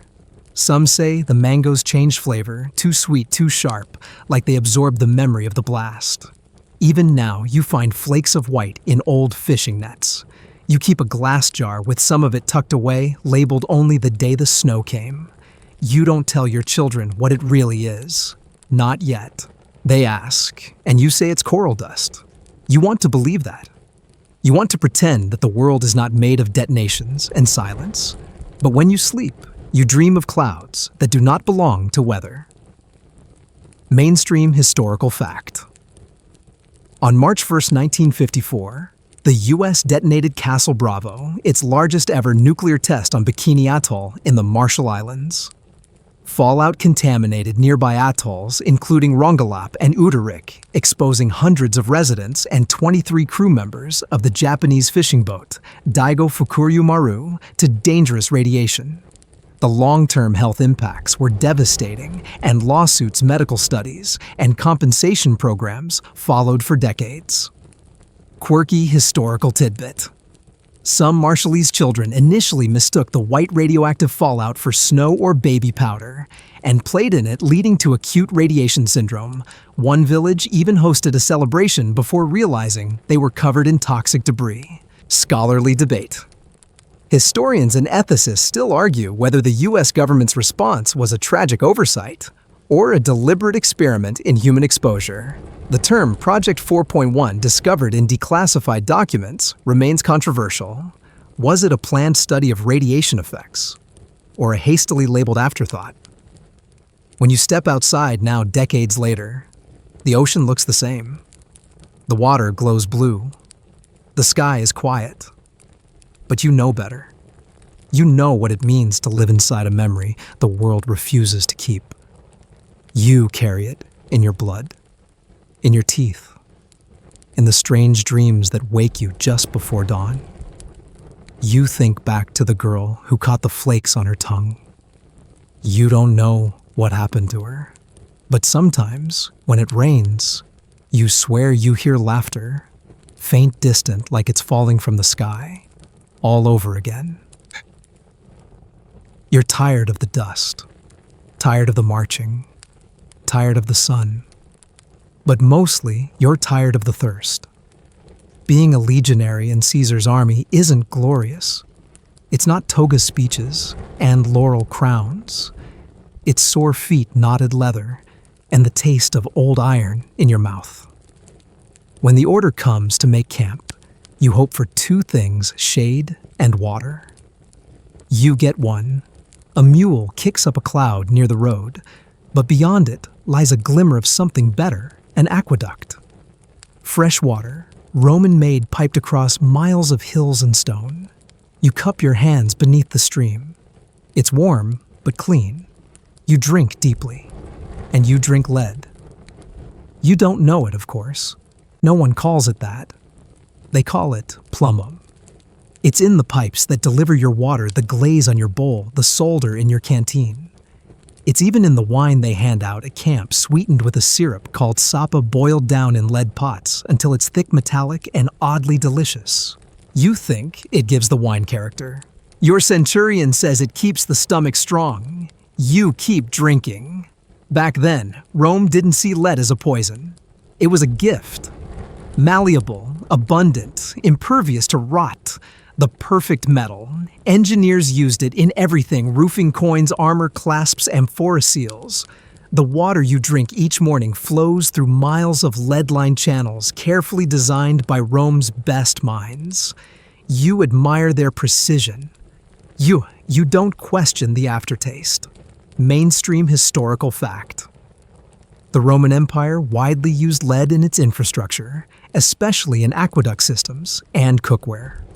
Lead poisoning, while not understood at the time, likely affected the health of the urban elite and legionaries alike. Studies of Roman-era skeletons have revealed elevated lead levels, and Latin texts from Pliny the Elder and Vitruvius reference lead as a common material in water systems and kitchenware. That night, you sit around a fire muscle sore from shield drills. Someone passes a wineskin. You tilt it back and let the warm liquid coat your throat. It's syrupy, earthy, slightly tangy. You think of home, of figs and bread, and the sound of sandals on stone. You wonder if the emperor drinks the same wine. Probably not. His comes from silver cups. Yours from dented copper lined with lead glaze. You don't mind. It all tastes Roman. The headache started a week ago, a throb behind your temples. Then came the stomach cramps. The medicus gives you a herbal tonic, mint rue, maybe crushed beetle. It doesn't help. You see other men clutching their sides too. No one talks about it. The legions don't have time for complaints. You march, you build, you drink again. One of the medics, a Greek, mutters that something's wrong with the pipes. Says the water in Athens tasted different, sharper but cleaner. You don't know what he means. The Romans are the best engineers in the world.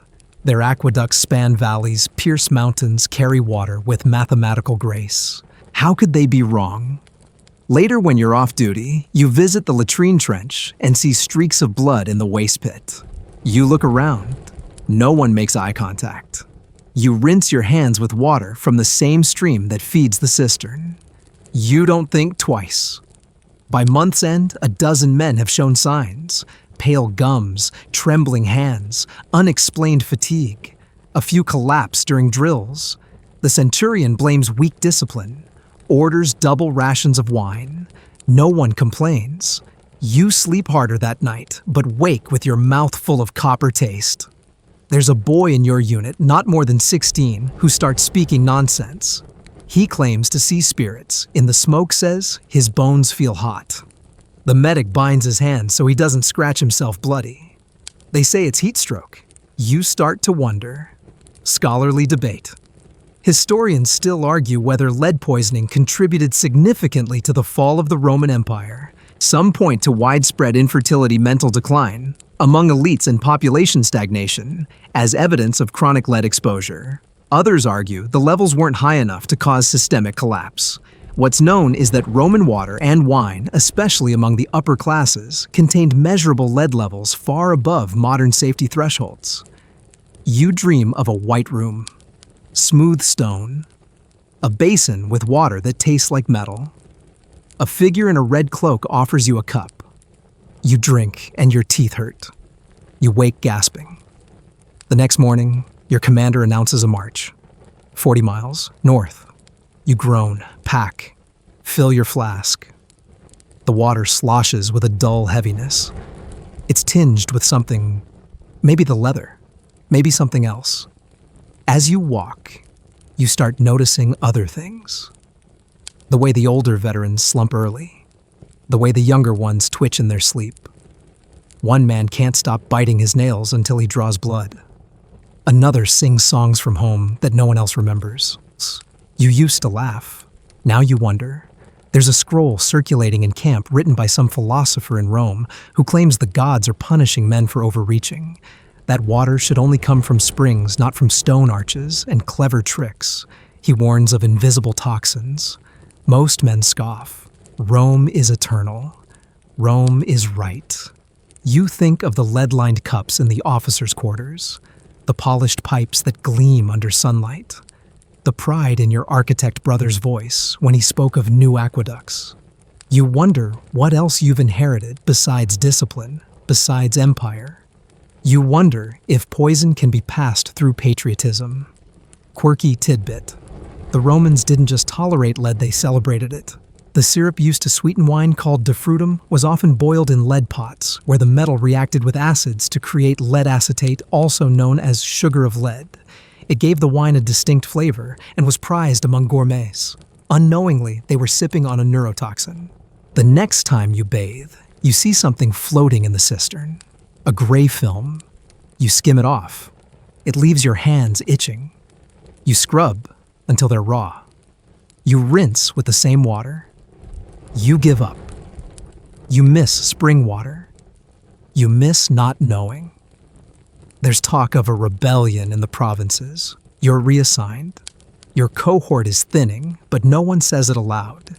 You take your gear, your sword, your flask. You keep marching. Rome demands it. Someday, centuries from now, they'll dig up your bones and run tests. They'll find the signatures of lead in your teeth and your marrow. They'll say he was poisoned by empire. They'll wonder if you ever knew. You did. In the end, you did. But you marched anyway.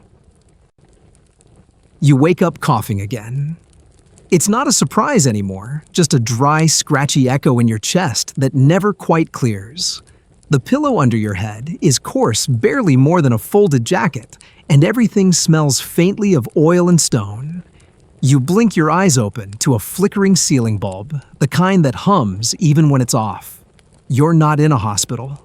You're in the barracks of a Soviet uranium mine somewhere in Kazakhstan or Kyrgyzstan or maybe Siberia. It doesn't really matter anymore. The name on the map was blacked out long ago. No one ever says uranium out loud. You call it the rock, or just material. But you know what it is. You've seen the glow it gives off under certain lights, felt the faint heat when the wind picks up dust and blows it into your eyes. The foreman says it's harmless. He says the headaches are from poor sleep, the fatigue is from working too hard, and the nosebleeds, they're from dry air. You try to believe him. You don't have another option. The mine itself is a jagged, yawning wound in the earth, cold in the morning, stifling by noon, and always humming faintly like it's alive. You wear a scarf across your mouth, but it does nothing. The dust is everywhere. It coats your tongue, settles in your ears, and clings to the sweat on your arms. It tastes like metal sour and bitter, and the smell like a spent battery soaking in bleach. You shovel until your arms shake, moving piles of crushed ore from one conveyor to another. The rocks glimmer under your headlamp, beautiful in a way that makes your skin crawl. Sometimes you catch yourself staring at them too long. There's something hypnotic about the shimmer, like they're whispering secrets you're not meant to understand. They say this is for the good of the motherland, that the material you dig helps power the might of the Soviet Union. You try to imagine your work transforming into energy, into warheads, into glowing lights in Kremlin boardrooms. But it's hard to feel patriotic when your fingernails are turning black and your hair is thinning in patches. One of your bunkmates jokes that if you make it 5 years, you get a medal. Another says, if you make it 6, you get your name on a wall because they've run out of room in the cemetery. You laugh because you're supposed to, but the laughter is brittle like dry paper catching fire. In the evenings, the barracks are quiet. Too quiet. Men cough into their sleeves. Some bleed into handkerchiefs and pretend they don't see the color. One man you used to play chess with has stopped talking altogether. He just stares at the wall now, counting something invisible on his fingers. You asked once what he was doing. He said, measuring how much of me is left. You hear rumors that the rocks are worse in the western shaft. that a new truckload of filters arrived but were misallocated to a uranium enrichment site far away, that some miners have started using mine rocks to build their homes, not knowing they're sleeping beside radiation. Someone tells you about a man who brought a glowing stone home as a souvenir his wife miscarried and their dog's hair fell out. You stop listening after that. But the most haunting rumor that you'll never know what really killed you. In school, they taught you about the glory of Soviet science, about how the atom would bring warmth and prosperity to all people. The posters in the mess hall still show smiling workers in clean suits holding beakers and wearing shiny helmets. None of them look like you. Your helmet is cracked. Your gloves have holes. The protective suit they gave you, if it even deserves that name, is just a canvas uniform with a stitched-on patch. No dosimeter, no respirator, just you and a pickaxe and a schedule you're told not to question. Historians today still argue whether the Soviet authorities knew the full extent of the risk miners faced. Some believe they were simply ignorant, trusting in emerging science and national urgency. Others claim the danger was known, but deliberately concealed to preserve morale and output. Either way, the result was the same thousands of miners sent underground with inadequate protection, exposed day after day to uranium dust and decay. According to declassified Soviet-era documents, mines like the one in Krasnokamensk, one of the largest uranium producers in the USSR, had radiation levels in some shafts that exceeded safety limits by hundreds of times. Melusu, once considered a model town for uranium mining, is now one of the world's most radioactive places. Villages downstream suffer elevated cancer rates, birth defects, and unending uncertainty. But you don't have documents. You have bruises, a back that aches like it belongs to a much older man, teeth that feel loose in your gums.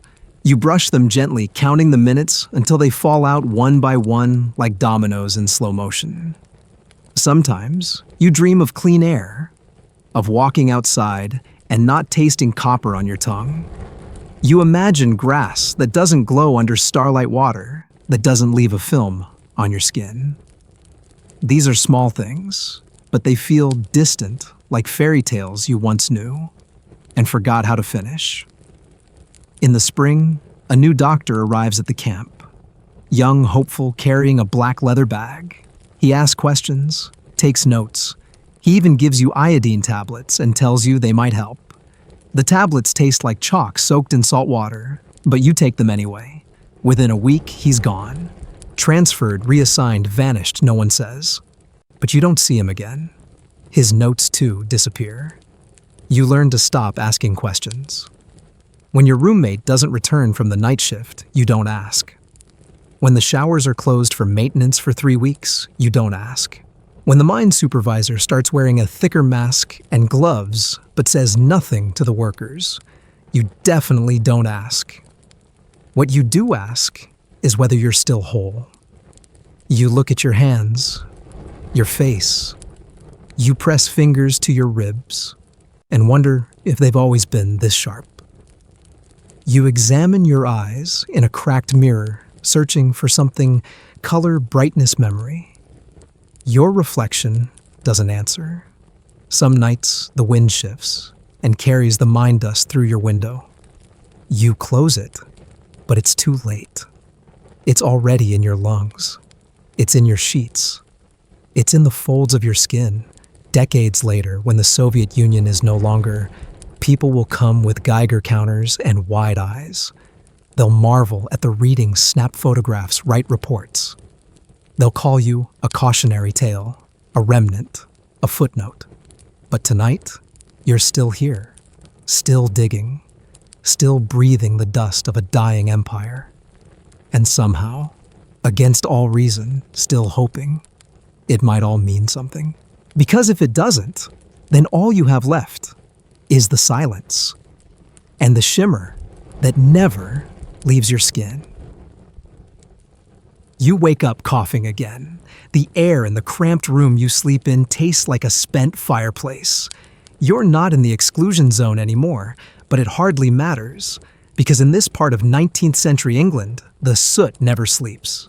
The coal never stops burning. and the lungs, yours included, never get a break. You blink your eyes open, slowly flakes of black dust clinging to your lashes like ash to an oil lamp. Your blanket, once cream-colored, has turned a permanent gray. Not from lack of washing, though washing's rare, but from the dust that coats every surface. It's in your bedding, in your tea, in the folds of your clothes, and always, always in your throat. You cough again, thick and dry, and feel that faint metallic sting that says you'll be coughing again by lunch. Maybe with blood next time. This isn't an accident. You were born into coal. Everyone here was. From the rooftops smudged with soot to the black smears on the washing lines that flap between the tenement houses, coal defines everything. It powers the factories, the locomotives, the growing empire, but it also powers the disease. Inside you, the quiet erosion of your insides. You tug on your boots stiff from the day before and lace them with hands already coated in coal residue. You're one of the lucky ones, they say. You're not crawling inside chimneys like the climbing boys. Those were the youngest laborers' children, as small as 6, chosen because their thin frames could squirm up narrow flues to scrub soot from inside with their bare hands and knees. Many of them never grew old enough to hate the job. Some got stuck. Some burned. Some coughed themselves into silence before they even understood why.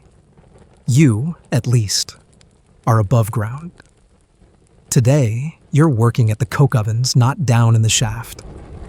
Still, the smoke's so thick, it stains the fog, giving it a sickly green hue. There are jokes about it, how you can't tell if it's raining until you see soot sliding down your coat. But nobody really laughs. You pass a group of women on the way in. Pit brow lasses, they're called. Tough women, their hair tied up in scarves, faces streaked with grime. They shovel coal like the men do. Sometimes they're mocked for it. Sometimes admired. But most often, they're just ignored. You nod to one, and she gives you a half smile that doesn't reach her eyes. Her teeth are dark around the edges. Once inside, the world becomes heat and noise. The air is thick with particles you can't see, but can taste sharp bitter, like licking a coin that's been soaked in vinegar. You reach for your bandana and tie it around your face. It helps only a little. Your foreman barks orders. He always shouts, but not because of the noise. It's because he's hard of hearing now, like most men who've spent 20 years in this racket. You work beside a man named George. His lungs are worse than yours. Every few minutes, he stops to wheeze into a rag he keeps in his coat pocket. You've seen that rag turn red more than once, and each time he folds it carefully, like he's tucking away a love letter. Doctors say it's just the weather. He mutters between heaves like it's a joke. Or maybe bad nerves. You nod, though you know it's neither. It's coal dust, pure and simple. Your lungs are turning to cinders. Your body is absorbing a slow fire. And the worst part? You're still young. 23, maybe 24, the same age as most of the boys who entered the shafts at 10 and exited if they ever did stooped coughing already ghosts. Officially, they don't call it lung disease. Not yet. They say black spit, or miner's asthma, or general weakness. It won't be until much later, well into the 20th century, that historians and medical researchers start connecting the dots. That coal dust accumulated year after year, grain by grain, slowly kills the people who work with it. That Victorian England's economic boom was built atop lungs that steadily collapsed. And even then, historians still argue whether early reform efforts did much at all. Laws were passed, yes, like the Mines Act of 1842, which banned women and children under 10 from underground work. But enforcement was spotty, and poverty was persuasive. If you were hungry enough, you'd lie about your age. You'd sneak into the shaft for a few pence a week. You'd risk the dust for bread. You break for lunch, if you can call it that. Bread hard as slate and a tin cup of weak tea. There's no canteen, No dining hall, just a corner outside where men lean against the blackened wall and breathe in more of the air that's killing them. Someone jokes about it. We eat soot, we drink soot, we breathe soot soon, we'll be buried in it, and come full circle. You don't laugh, but you don't argue. Because it's true. There's a boy nearby, 12, maybe 13, too small for the machines, so he hauls buckets of slag instead. He has a hacking cough deeper than it should be. You offer him your leftover tea, and he takes it with a nod. You think of your younger brother, the one who used to draw pictures of steam trains in the margins of your father's Bible. He died last year. Pneumonia, they said, but you know better. As the shift drags on, the light fades, not because of the sun, but because of the smoke. It thickens as the furnaces roar to life. You squint into the haze eyes watering and remember something your grandfather used to say. God made light, but man made smog. By evening, your hands are raw. Your fingernails are black.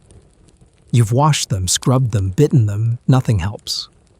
You don't remember what your skin looked like before coal. You wonder if there's still a bit of clean skin under it all somewhere. Changing clothes is an act of futility. The soot lives in your seams, your hair, your eyebrows. You've seen women bleach their laundry in caustic chemicals only to have it stained again by morning. The city is a living kiln, and everyone inside it is a vessel being slowly overfired. You walk home through the cobbled streets past children who play in puddles as black as ink. Past horses that wheeze from coal smoke, their noses dripping tar-colored mucus. Past factory chimneys that belch a never-ending exhale into the sky. Inside your tenement, the walls are damp. Mold creeps along the corners like moss on an abandoned tomb. You sit down on your cot boots, still on, and let your back relax for the first time in hours. The cough begins again, dry and harsh, and you don't bother covering your mouth. Everyone here already breathes what you exhale. You think of your neighbor Annie, the one who lost her husband last winter. He collapsed outside the mill with no warning, just crumpled like wet paper. She said his lungs had turned soft and black as pudding. You believed her. And still, you go back each morning. What's the alternative? No job, no home, no food. The soot is the enemy, yes, but it's also the lifeline. And that's the contradiction. You live with the coal that powers your life is also killing you by degrees. There are efforts, of course. Inspectors reports men in clean coats who visit for an hour and nod gravely. But nothing changes. Reform, when it comes, is a slow crawl.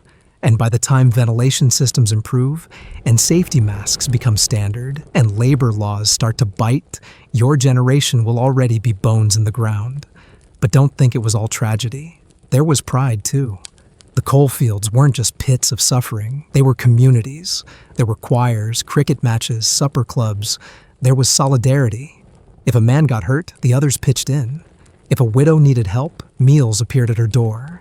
People here may die coughing, but they die together.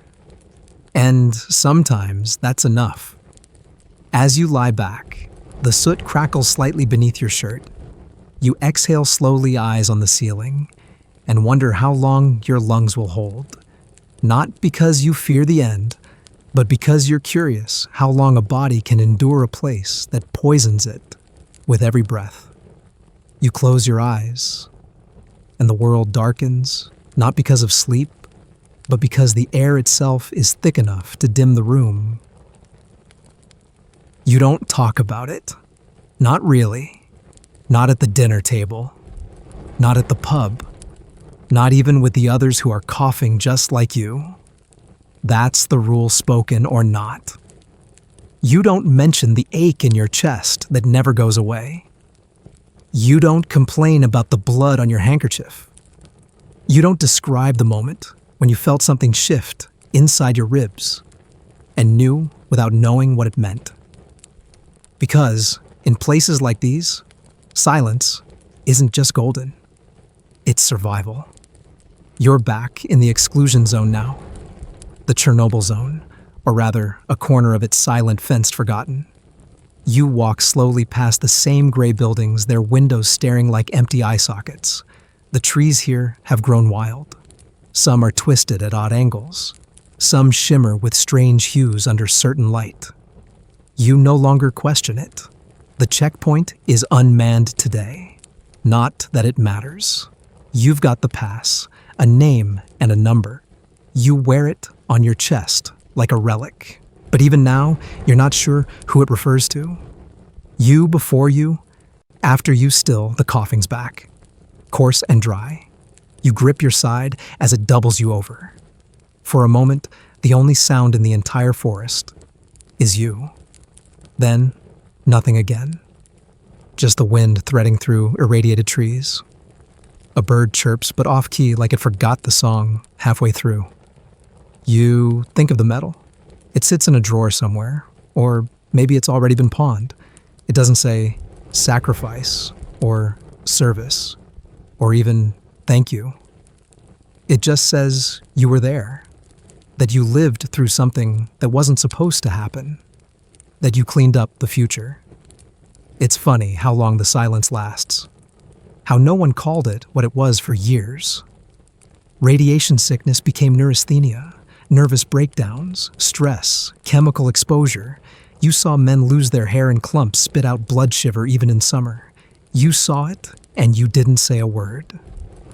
You remember the others, the ones they called biorobots. Men with shovels, men on rooftops, men told to run out and back in under 90 seconds. Men who didn't ask questions because the answers were above their pay grade and already sealed in an archive. Some of them joked about it. "We're radioactive superheroes now," one man said, flexing with a crooked grin. A week later, he was gone. Not officially, just reassigned, erased. You've seen silence weaponized. You've watched your coworkers, your neighbors, your own family pretend that everything is fine, that your gray skin is just the weather, that your fatigue is just age, that your teeth falling out is just a bad batch of water. But you know, you've always known. You feel it in your marrow, dry and aching, like something scorched from the inside out. You've read the files, the ones that weren't redacted. You've seen the maps. You've heard the Geiger counter click faster than a heartbeat. The truth is a quiet thing. It doesn't shout. It doesn't beg for attention. It just hums low and steady like the reactor before it failed. You live with that hum now. It's in your ears, your bones, your memories. Historians still argue about how many liquidators died. Tens of thousands more. Some say it's impossible to count because the Soviet records were altered, padded, buried. Some say the real damage wasn't death, it was disappearance. Whole towns relocated, names changed, documents shredded, and worst of all, the silence held. There were heroes too. The firemen who ran in first. The divers who opened the sluice gates. The helicopter pilots who flew overhead again and again, knowing each run could be their last. You weren't one of them, maybe. But you were there. You showed up. You did what had to be done. And then, you were told to shut up. Now, years later, they've started telling the story. In books, in documentaries, in late-night talk shows. People nod solemnly, light candles, post hashtags. But none of them remember the smell, the taste, the fear that clawed at your ribs at 3 a.m. when your body pulsed with something you couldn't name. You still feel it, the heat in your joints, the ghost of a burn on your scalp. The dreams where you're back on the rooftop with a shovel and a 30-second countdown and a voice in your ear that says, "Go." And through it all, the silence. It surrounds you now as you sit on the park bench that faces what used to be a school. The swing set still sways, though no one pushes it. The paint is peeling. The trees grow taller each year, slowly reclaiming what was taken. A child once asked you years ago, "Why did you go?" You didn't answer then. You weren't sure how, but now you think you know. Because someone had to. Because silence may be the price, but someone has to pay it. You close your eyes. The air tastes like iron. The wind brushes your cheek like a whisper. And finally, after all this time, you let yourself say it. Out loud. I was there. And for once, the silence listens. The silence deepens now. Not the kind filled with fear or secrets, but the kind that wraps around you like a blanket. The kind that finally lets your shoulders drop, lets your hands unclench, lets your chest rise without pain. You are not running anymore. Not scraping soot from the insides of chimneys. Not shoveling radioactive graphite off a roof. Not coughing in alleyways or waiting for the world to ask how it feels to disappear quietly. Here in this moment, no one is measuring your worth in metals or in silence. The world spins slowly beyond your window. The dust has settled. The ashes are still. The stars once hidden by soot or fallout or factory smoke have returned to their watchful place above. The fire is gone, but its warmth lingers in strange ways. The laughter of someone who made it out with you. The memory of a quiet nod from a fellow worker. The way light filters through cracked glass like forgiveness. You breathe in gently, and it no longer stings. You let it out even slower. You remember now not just the pain, but the stubbornness, the humor, the shared cups of tea, the songs someone hummed while the world cracked open, the humanity that somehow clung tighter than the dust. And as your eyes drift closed, you don't think about metals or missing records or radioactive soil. You just rest, because the silence has been loud enough. And now, finally, it's time to sleep.